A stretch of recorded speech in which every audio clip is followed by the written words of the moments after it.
อที่2ที่ว่าเขาอยู่แข้งสารวันเนาะโอเคเนาะคือตอนนี้เขากับมาอยู่สารวันเป็นมือที่2แล้วเนาะก็คือตอนนี้ก็เป็นเวลาอยู่6:57 นาทีก็คือว่า7 โมงยังเนาะ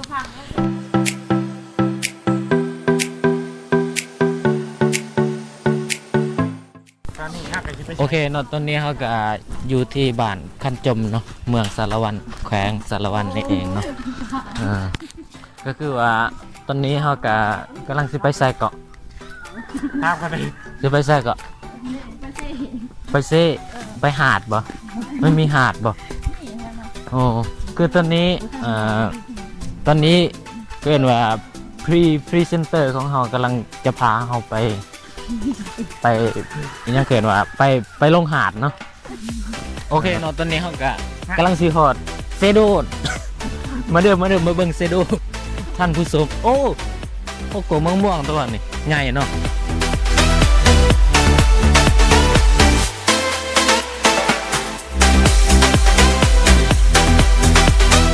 โอเคท่านผู้ชมตอนนี้ที่ว่าโอเคยังที่ทานเห็นไปแล้วนั่นก็คือว่าแนะนำเซโดนที่แข้งสารวันนี่เองเนาะคือตอนนี้เขาสิไปใส่เกาะเขาสิไปหาดบ่หรือสิไปลงเรือไปหาดไปเรือบ่มือกล่องตามมาอันนี้นี่ยานว่าท่านผู้ชมบ่ฮู้อันนี้ก็คือเรือเด้อเรือเด้ใหม่เนาะ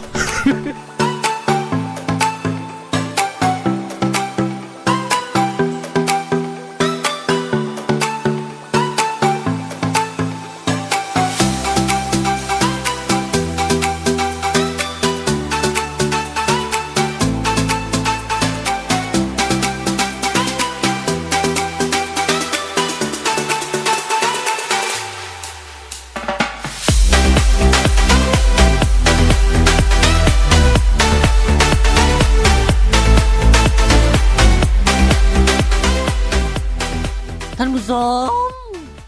อ๋อคันคอวะ ท่านผู้ชมตอนนี้เฮาก็กำลังสิพายเรือเนาะโอ้น้ำมันลึกขนาดโอ้น้ำความมันลึกว่ะตอนนี้เขากำลังอยู่กลางน้ำเด้อเบิ่งเด้น้ำเขากำลังอยู่กลางน้ำเลย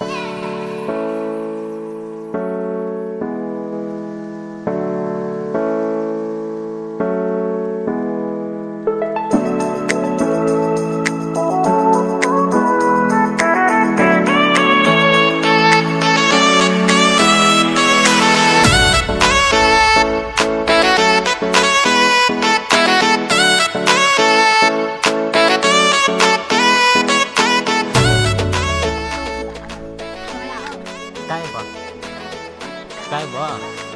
ใกล้เติบไปหอดนี่บ่กันไปใกล้เติบทำยังทำตัวเทิงชื่อหยังเกาะทำภูพระสุกอ๋อมีพระสุกอยู่หันถ้าใส่เดี๋ยวอยู่ใส่อ๋อน้ำหลอดใหญ่บ่น้ำหลอดนะโอ้อยากไปเบิ่งน้ำหลอดเด้ขอยอยากเป็นน้ำหลอดเด้คือสิขาดได้เป็นน้ำหลอดคักได้ให้มันติดใจเถอะนะกินตำส้ม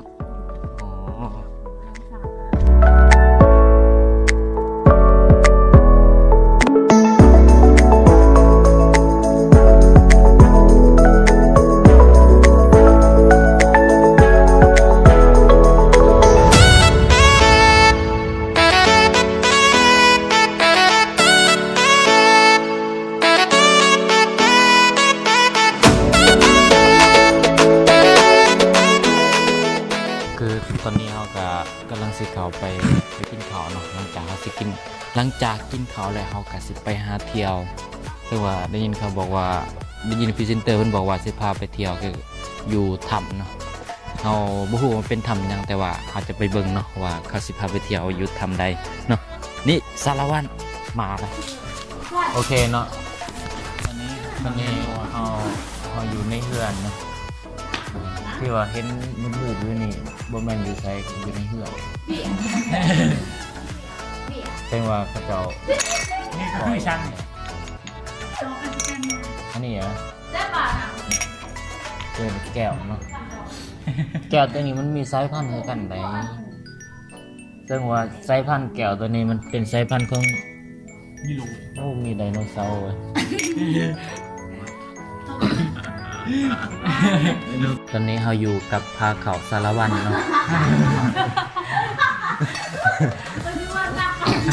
อันนี้ก็คือว่าพาเขาสารวันซึ่งว่าพาเขาสารวันนี่มีหลากหลายอาหารเมนูเนาะแต่สิ่งที่ว่าขาดบ่ได้เลยก็คือว่าข้าวเหนียวคือว่าข้าวเหนียวนี่เป็นเอกลักษณ์ของอาสาลาวเลยเนาะแล้วก็หลังจากข้าวเหนียวแล้วมันก็คือบ่ว่าจะเป็นบ้านใดเมื่อมีงานมีการนี่ก็เจ้าปะบ่ได้ก็คือว่าศีลเนาะศีลจักศีลหยังล่ะเนาะคือขั้นตอนต่อไปก็เราจะเฮ็ดหน้าที่เกินยังวะเอาขออนุญาตแบบว่าเว้าแบบบ่สุภาพก็ได้เนาะ สแต็ก เกินว่า ก็อนุญาต เฮากำลังสิแดกเนาะ ขอไปหลายๆเด้อนะอันนี้ปั่นข้าวเหนียวสารวัตรแล้วก็จำพริกเนาะนี่ บ่าจำแจว จำเจียวบูแชะไปดิ แซ่บบ่หายากเลยที่มือพวกนี้แซ่บบ่ กินก็กินที่มันกินก็ เฮ้ยจะโยกไม่ใช่เลยพวกมึงกินกัน อันนี้อันนี้เอิ้นหยังวะ จัก เอิ้นก้อยเหรออันนี้ หลังก่อย ก้อยวะนี่ อันนี้คือหนูก้อยงัวเนาะคำหนึ่ง มีคำนึง แล้วก็ยังอีกคำหนึ่งเนาะอันนี้คือว่าอบแมันบ่ ต้ม ต้มบ่หรือว่าอบ อบ อันนี้อบสีนงัวนี่เนาะ เป็นมันกระรูดจับอีกคำนึง โอเคเนาะ